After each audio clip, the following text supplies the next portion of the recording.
काम तो करना पड़ेगा ना. So guys, अखोई अनी यौरे अखोई इमा लाक्पिरे सिदा अखोई की कन्नोनी को community hall दा सिदा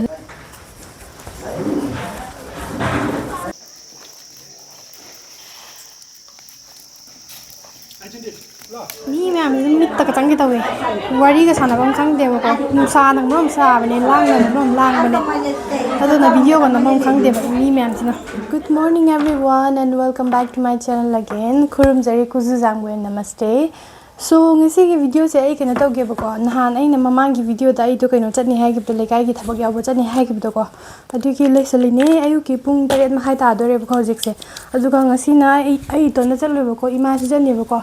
aduga ima lai khoram loi ma le ma loisalani aduga ini ima gi chak thonga kanda tiffin hapa puduine ba kai gina da chak ada thongam ne ko adu tar ko khoi ima do ngasi kaino cha da bani mitai ba ko ti lo chen cha da bani mitai ba aduna kaino tawni ma gi chak puduine ko ai sai thonga tham me ba ko ada ko ai tiffin hapa do ba khak tan hojik chatlaga aduna ngasi gi oina ai kaino haidi traditional ba dress am ta se te ko kaino da thangai sing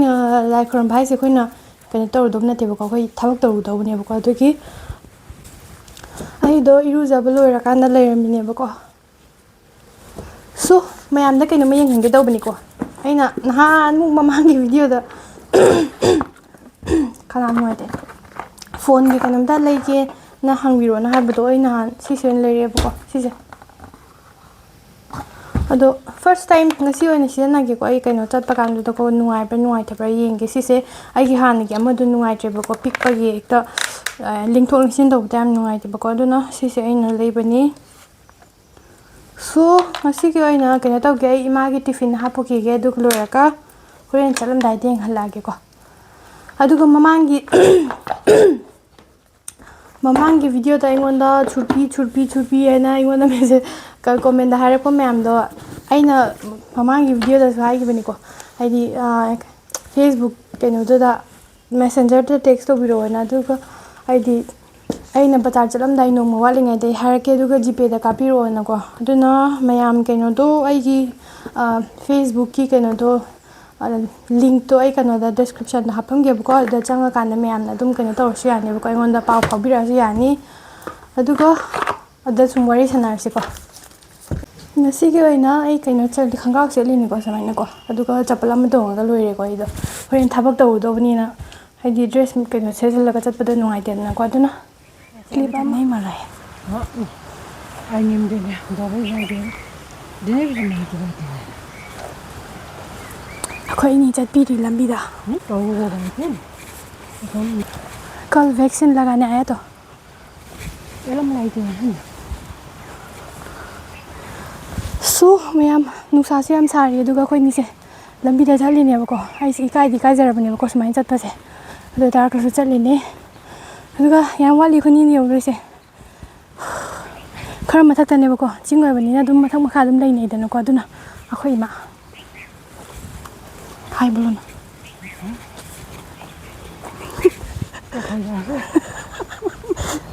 chari ngai da ngango hai na hai se nusa kusa ma tawre ni ma lai be ka me ala lai nyu so ren mi yora ga ni khala ge ko nusa kusa se lore ai ding tham da yora boi khalore ko winter lai na khalore du ka lam dre ko iyam ba ma ki gari lai ko lam bida doi gari da mun chali na ko ni se ni ka lai na phai je lak kha ban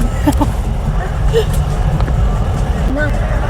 pung teren khai da yau da bane ko khoi ni se pung ni pa ma khai ta ra ka dor ban thing a bane du wari sana pi re ma काम तो करना पड़ेगा ना. So guys, अखोई अनी you're अखोई इमा लाक्पिरे सिदा अखोई की कन्नोनी को community hall दा सिदा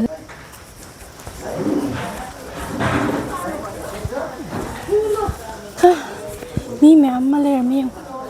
hello say good morning hello good morning hi ना duty है क्या आज तो चा बनाने चा बनाने को lai ya ko ito sa kanana malay say hello क्या ब्लॉग करते हो क्या YouTube में मेरा भाई हेलो मेरा बहन है मेरा बहन Hello. Lai khormbagi kena tawnaribako mi ma'am do aduna lai khormbagi kena semini pocai do. Sida mi ma'am ma lai khormbiri yo.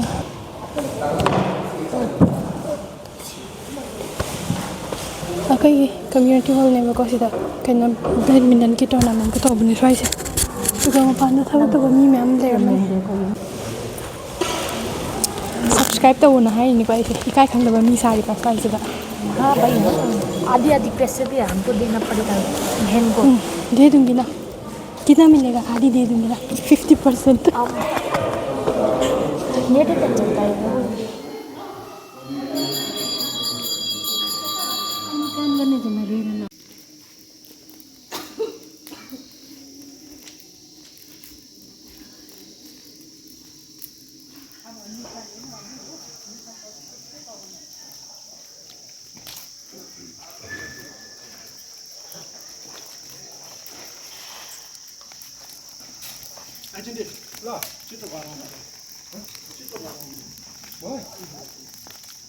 छिरा होना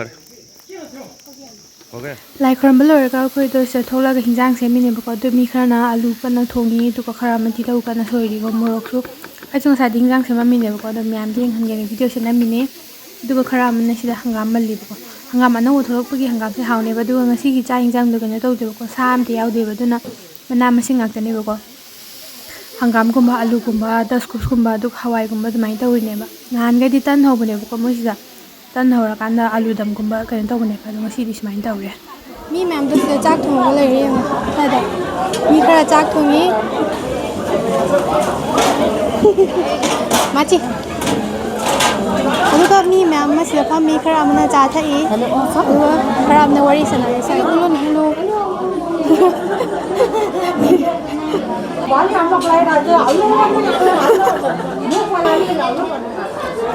mi ma'am mit ta ka chang ki tawe wari ga sana bang khang de ba ko nu sa nang nom sa bane lang na nom lang bane adu na video ga nom khang de ba mi ma'am sina cha thai ne to chak la ma ba du ki ko cha si chini gi thak ning bane ba du ko chini do lerem de adu du na ke noi na khap chi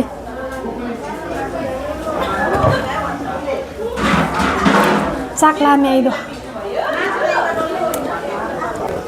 Try the chini gi cha thak te ba ko do na I don chini gi cha thak da na chini chi ba phang da cha do thum gi cha thai da na ko do ai na hai da cham cham ba sa da ni ko ai na pore sina du ai men da uri ba kolik mem chi sina hai khoi gi leikai gi na luong ba yum sanga ba ga thola kan da na khoi sama sa da hai du ne ba ko do si mem de loi na porok ba khoi na committee gi pot wa ba lai da na ko mai cham ne ko si mem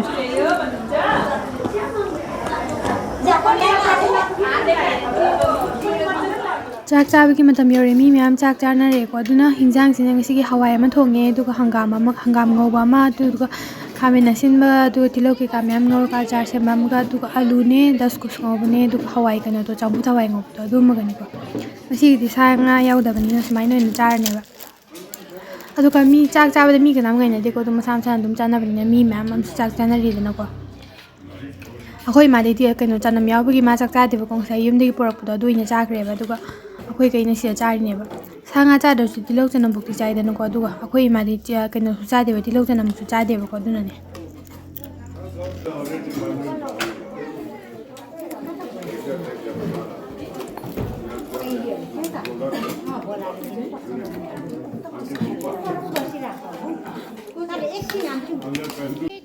Sidagi ngasi nungsa sabisi unda ba jing du uye ba ko ada uri se du khangde myam ne yeng ba ubra udabra de khangde ko yeng han ge daw ne ai ki kanu phone ni camera se su kan taw da mi ne udre ba ko saksa to ga mi myam su phamna ri fa da nahan gi kanu du ni ko sang tha ba du ni ko si se ata kai ka myam to laga thau myam to laga thari ne ba ko si myam se atu ka kanu to ri ba ngasi na last day oi re ba ko hayeng de gi tawar cha ba to ga mi myam phamna ri se nungsa marak sida phami se ngna ko ima se Pung mari taram dai ge chak chap to ka khara ma kon phingi swai da khara ma sai cha lo li cha lon bang ho re cha के signature उठाने से ना बहुत time लगता है यहाँ मेरे पास गाड़ी भी नहीं है इधर जाने के लिए टाइम भी लगता है ꯃꯤꯇꯣ ꯑꯩꯈꯣꯏ ꯃꯌꯥꯝ ꯌꯨꯝꯗ ꯍꯟꯕꯤꯔꯛꯏ ꯑꯩꯈꯣꯏ ꯏꯃꯥ ꯍꯣꯏ ꯑꯁꯤꯗ ꯂꯥꯛꯏ ꯂꯣꯏꯔꯦꯀꯣ ꯂꯥꯏ ꯈꯣꯏꯔꯝꯕ ꯑꯗꯨꯒꯤ ꯍꯜꯂꯛꯏꯅꯦ ꯑꯩꯈꯣꯏꯗꯣ ꯑꯩꯈꯣꯏꯅ ꯆꯠꯂꯤ ꯂꯝꯕꯤꯁꯦ ꯁꯨꯃꯥꯏꯅꯅꯦ ꯂꯝꯕꯤ ꯈꯨꯐ ꯑꯃꯅꯦ ꯑꯩꯈꯣꯏꯅ ꯆꯠꯂꯤꯁꯦ ꯃꯈꯥꯁꯦ ꯌꯧꯅꯕ ꯀꯨꯝꯗꯣꯏꯅꯦ ꯑꯩꯈꯣꯏꯁꯦ ꯉꯁꯤꯒꯤ ꯑꯩꯈꯣꯏꯒꯤ ꯂꯥꯏ ꯈꯣꯏꯔꯝꯕꯗꯣ ꯑꯇꯩ ꯀꯩꯝꯇ ꯅꯠꯇꯦꯕꯀꯣ ꯍꯟꯗꯛ ꯃꯔꯛꯇꯣ ꯁ꯭ꯋꯥꯏꯗ ꯃꯤ ꯌꯥꯝ ꯁꯤꯌꯦꯕꯀꯣ ꯍꯟꯗꯛ ꯃꯔꯛ ꯍꯥꯏꯗꯤ ꯍꯟꯗꯛꯀꯤ ꯆꯍꯤꯁꯤꯐꯥꯎꯒꯤ ꯃꯅꯨꯡꯗꯀꯣ ꯑꯗꯨꯒ ꯀꯩꯅꯣ ꯇꯧꯕ ꯑꯗꯨꯁꯨ ꯍꯦꯡ ꯇꯧꯔꯒ ꯁꯤꯕ ꯑꯗꯨꯒꯨꯝꯕ ꯉꯥꯛꯇ ꯑꯣꯏꯌꯦꯕꯀꯣ ꯑꯗꯨꯅ ꯑꯗꯨꯒꯤ ꯁ꯭ꯋꯥꯏꯗ ꯍꯥꯏꯗꯤ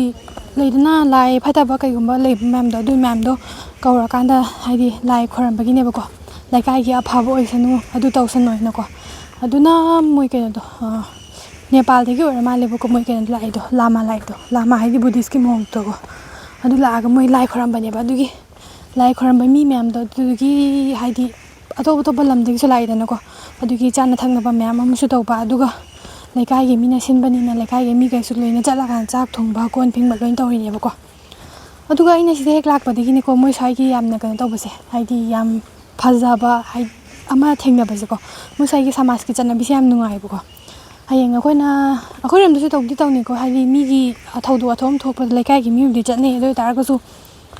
ꯅꯨꯡꯊꯤꯟ ꯉꯥꯏꯍꯥꯛꯀꯨꯝꯕ ꯆꯠꯂꯝꯃꯒ ꯅꯨꯡꯗꯥꯡ ꯉꯥꯏꯍꯥꯛꯀꯨꯝꯕ ꯆꯠꯂꯝꯃꯒ ꯑꯗꯨꯃꯥꯏꯅ ꯍꯜꯂꯛꯄꯗꯣ ꯑꯗꯨꯒꯨꯝꯕ ꯅꯠꯇꯦꯕꯀꯣ ꯁꯤꯗꯗꯤ ꯆꯠꯇꯕ ꯌꯥꯗꯕ ꯇꯧꯗꯕ ꯌꯥꯗꯕ ꯑꯗꯨꯃꯥꯏꯅ ꯇꯧꯋꯦꯕꯀꯣ ꯑꯗꯨꯗꯨꯅ ꯁꯤꯗꯗꯤ ꯅꯨꯡꯉꯥꯏꯌꯦꯕꯀꯣ ꯁꯃꯥꯖꯀꯤ ꯃꯤꯈꯩꯁꯦ ꯊꯧꯗꯣꯛ ꯋꯥꯊꯣꯛ ꯊꯣꯛꯄꯗ ꯄꯨꯟꯅ ꯍꯦꯛꯇ ꯂꯥꯛꯄꯗꯣ ꯑꯗꯨꯒ ꯍꯥꯏꯗꯤ ꯂꯣꯏꯗ꯭ꯔꯤ ꯐꯥꯎꯕ ꯑꯗꯨꯝ ꯂꯩꯕꯗꯣ ꯑꯗꯨꯃꯥꯏꯅ ꯇꯧꯋꯦꯕ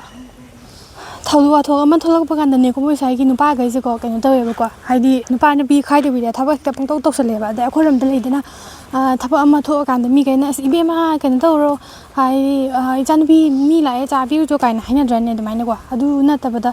ꯁ꯭ꯋꯥꯏꯗꯗꯤꯅꯦ ꯍꯥꯏꯗꯤ ꯂꯥꯛꯏꯕ ꯃꯤꯈꯩꯗꯣ ꯑꯗꯨꯝ ꯅꯨꯄꯥꯅꯤ ꯈꯪꯗꯦ ꯅꯨꯄꯤꯅꯤ ꯈꯪꯗꯦ ꯑꯗꯨꯝ ꯄꯪꯄꯤꯗ ꯄꯤꯅꯩꯌꯦꯕꯀꯣ ꯍꯥꯏꯗꯤ ꯁꯤꯅ ꯅꯨꯄꯤꯒꯤ ꯊꯕꯛꯅꯤ ꯁꯤꯅ ꯅꯨꯄꯥꯒꯤ ꯊꯕꯛꯅꯤ ꯑꯗꯨꯒꯨꯝꯕꯁꯦ kaya ꯊꯝꯅꯗꯦꯕꯀꯣ ꯑꯗꯨꯒ ꯀꯩ ꯍꯥꯏꯗꯣꯏꯅꯣ ꯌꯥꯝꯅ ꯄꯨꯟꯅ ꯇꯧꯃꯤꯟꯅꯕꯗꯣ ꯅꯨꯄꯥ ꯅꯨꯄꯤ ꯈꯥꯏꯅꯗꯦꯕꯀꯣ ꯑꯗꯨꯒ ꯃꯇꯦꯡ ꯑꯗꯨꯝ ꯄꯥꯡꯅꯩꯌꯦꯕꯀꯣ ꯀꯣꯟ ꯑꯃꯨꯛ ꯐꯦꯡꯒꯅꯤ ꯆꯥꯛ ꯑꯃꯨꯛ ꯊꯣꯡꯅꯤ ꯑꯗꯨꯃꯥꯏꯅ ꯃꯇꯦꯡ ꯑꯗꯨم ꯄꯥꯡꯅꯩꯌꯦꯕ ꯃꯣꯏ ꯁ꯭ꯋꯥꯏꯒꯤ ꯃꯤꯈꯩꯁꯦꯀꯣ ꯑꯗꯨꯅ ꯐꯗꯤ ꯌꯥꯝ ꯐꯩꯀꯣ ꯃꯤꯈꯩꯁꯦ ꯑꯗꯨꯒ ꯑꯩꯅ ꯂꯩꯔꯤꯕ ꯆꯤꯡꯃꯥꯏꯁꯦ ꯍꯧꯖꯤꯛ ꯅꯨꯡꯁꯥ ꯆꯪꯈ꯭ꯔꯦꯕꯀꯣ ꯑꯗꯨꯒ ꯑꯁꯣꯝ ꯅꯥꯀꯟꯒꯤ ꯆꯤꯡꯃꯥꯏꯁꯦ ꯅꯨꯡꯁꯥ ꯁꯥꯔꯤꯁꯦ ꯑꯃꯨꯛ ꯎꯔꯝꯃꯔꯣꯏꯅꯦ ꯑꯁꯣꯝ ꯅꯥꯀꯟꯒꯤ ꯆꯤꯡꯃꯥꯏꯁꯤꯅ ꯅꯨꯡꯁꯥ ꯁꯥꯔꯤꯑꯕꯀꯣ ꯑꯗꯨꯒ ꯑꯩꯅ ꯂꯩꯕ ꯆꯤꯡꯃꯥꯏꯁꯤꯅ ꯍꯧꯖꯤꯛ ꯅꯨꯃꯤꯠ ꯇꯥꯔꯛꯀꯗꯧꯔꯦꯕ ꯅꯨꯡꯁꯥ ꯐꯪꯗ꯭ꯔꯦꯕ ꯇꯧꯔꯤꯁꯦ ꯑꯩꯈꯣꯏ ꯃꯥꯁꯤꯅ ꯑꯩꯉꯣꯟꯗ ꯃꯤ ꯃꯌꯥꯝ ꯂꯩꯔꯤꯉꯩ ꯀꯥꯟꯗꯀꯣ ꯍꯦꯛꯇ ꯚꯤꯗꯤꯑꯣ ꯅꯝꯃꯨ ꯂꯥꯛꯑꯣ ꯍꯥꯏꯅ ꯀꯧꯔꯛꯀꯅꯦꯕ ꯑꯗꯨꯒ ꯑꯃꯨꯛ ꯍꯥꯏꯗꯣꯔꯤꯕ ꯑꯩꯅ ꯉꯥꯡꯉꯤ ꯋꯥꯁꯦ ꯈꯪꯗꯦꯅꯀꯣ ꯃꯔꯛ ꯃꯔꯛꯇ ꯁꯨꯃꯥꯏꯅ ꯃꯄꯥꯟ ꯊꯣꯛꯂꯛꯄꯁꯦ ꯅꯨꯡꯉꯥꯏꯌꯦꯀꯣ ꯌꯨꯝ ꯍꯜꯂꯛꯄ ꯀꯥꯟꯗ ꯁꯨꯃꯥꯏꯅ ꯚ꯭ꯌꯨꯒꯨꯝꯕ ꯌꯦꯡꯉꯒ ꯍꯜꯂꯛꯄꯁꯦ ꯌꯥꯝ ꯅꯨꯡꯉꯥꯏꯌꯦꯕ ꯃꯌꯥꯝꯅ ꯁꯤꯀꯤꯝꯗ ꯀꯣꯏꯕ ꯂꯥꯛꯑꯝꯕ ꯑꯣꯏꯇꯥꯔꯗꯤ ꯈꯪꯉꯝꯃꯅꯦꯕꯀோ ꯁꯨꯃꯥꯏꯅ ꯂꯝꯕꯤ ꯃꯄꯥꯟꯗꯒ ꯆꯠꯄꯁꯦ ꯑꯩꯁꯨ ꯂꯥꯛꯄꯁꯦ ꯐꯅꯌꯥꯝ ꯀꯨꯏꯔꯦꯕꯀꯣ ꯆꯍꯤ 4 ꯁꯨꯔꯛꯀꯗꯧꯔꯦꯕ ꯍꯧꯖꯤꯛꯁꯦ ꯆꯍꯤ 3 ꯍꯦꯜꯂꯦ 4 ꯆꯪꯉꯛꯏꯅꯦꯕꯀꯣ ꯍꯧꯖꯤꯛꯁꯦꯀꯣ ꯑꯗꯣ ꯑꯩꯅ ꯀꯩꯅꯣꯝꯃ ꯀꯗꯥꯏꯗꯅꯣꯝ ꯍꯦꯛ ꯆꯠꯄ ꯈꯨꯗꯤꯡꯒꯤꯅꯦ ꯕꯖꯥꯔ ꯆꯠꯀꯦꯔꯥ ꯀꯩꯅꯣꯝ ꯆꯠꯀꯦꯔꯥ ꯍꯥꯏꯗꯤ ꯑꯩꯅ ꯑꯗꯨꯝ ꯎꯔꯒ ꯂꯩꯕ ꯚ꯭ꯌꯨꯗꯣ ꯑꯗꯨꯝ ꯎꯔꯒ ꯂꯩꯕ ꯄꯣꯠꯇꯣꯀꯣ ꯑꯩꯉꯣꯟꯗ ꯍꯥꯏꯗꯤ ꯑꯅꯧꯕꯗꯧꯅ ꯑꯗꯨꯝ ꯐꯥꯎꯋꯦꯕꯀꯣ ꯍꯥꯏꯗꯤ ꯉꯁꯤꯗ ꯂꯥꯛꯑꯒ ꯌꯦꯡꯕꯗꯧꯅ ꯐꯥꯎꯋꯦꯕ ꯑꯗꯨꯝ ꯐꯖꯩꯑꯕ ꯌꯦꯡꯕꯗ ꯁꯤꯗꯒꯤ ꯁꯤꯡꯗꯥꯝ ꯕꯖꯥꯔꯁꯨ ꯎꯔꯦ ꯈꯤꯇꯪ ꯃꯈꯥ ꯆꯠꯊꯔꯒ ꯌꯦꯡꯍꯜꯂꯛꯀꯦꯀꯣ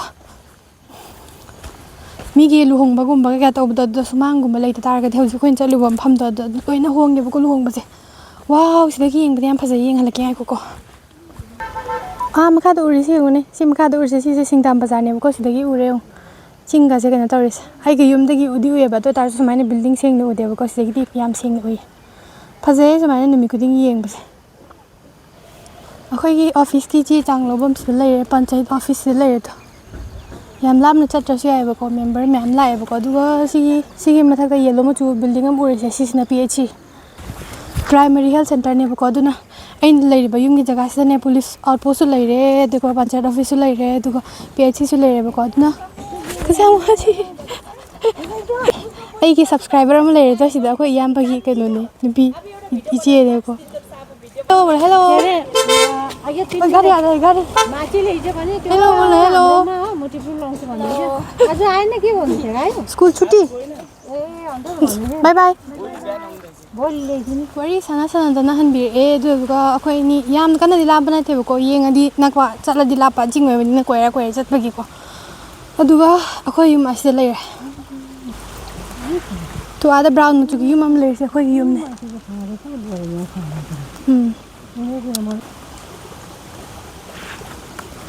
ꯐꯖꯕꯅꯦ ꯌꯦꯡꯉꯨꯅꯦ ꯚ꯭ꯌꯨꯁꯦ ꯃꯅꯤꯡꯒꯤꯁꯦ ꯆꯤꯡꯒ ꯎꯔꯤꯁꯦ ꯌꯦꯡꯉꯨꯅꯦ